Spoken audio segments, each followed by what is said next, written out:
So అబ్రాడ్కి వెళ్తున్నారు, స్టేట్స్కి వెళ్ళి ఎంబీబీఎస్ చేస్తున్నారు, ఆ తర్వాత మళ్ళీ the want to come back to India. ఇక్కడికి వచ్చి క్లినిక్ సెటప్ చేసుకోవడము, హాస్పిటల్ కట్టడము, లేకపోతే ఇక్కడున్న హాస్పిటల్స్, రెప్యూటెడ్ హాస్పిటల్స్లో జాయిన్ అవ్వాలి అనేది వాళ్ళ ఎయిమ్ అండ్ ప్లాన్గా ఉంటుంది. సో ఇక్కడికి వచ్చాక ఎటువంటి ఎగ్జామినేషన్స్కి వాళ్ళు అపియర్ అవ్వాలి, వాటికి ప్రిపరేషన్ ఎలా ఉంటుంది? ఇంతకు ముందు మనకి ఎంసీఐ అని ఉన్నప్పుడు medical council of India certain rules and regulations పెట్టినాయి. సో దాంట్లో భాగంగానే ఈ foreign medical graduate examination FMG అనేది వచ్చింది. బట్ గోయింగ్ ఫర్దర్, ఫ్యూచర్లో వీళ్ళకి ఎఫ్ఎంజీని రీప్లేస్ చేస్తూ నేషనల్ ఎగ్జిట్ టెస్ట్ నెక్స్ట్ అనేది వచ్చింది.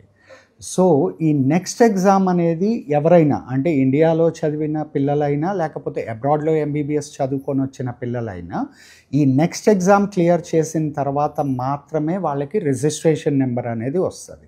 సో వన్స్ వాళ్ళకి రిజిస్ట్రేషన్ నెంబర్ వచ్చిన తర్వాత మీరు అన్నట్టు వాళ్ళు హాస్పిటల్ స్టార్ట్ చేసుకోవచ్చు, లేకపోతే జాబ్ చేసుకోవచ్చు, గవర్నమెంట్ జాబ్స్కి అప్లై చేసుకోవచ్చు, లేకపోతే పోస్ట్ గ్రాడ్యుయేషన్ పీజీకి వెళ్ళచ్చు. సో వాళ్ళ రిక్వైర్మెంట్ని బట్టి, నీడ్ని బట్టి ముందుకెళ్ళచ్చు.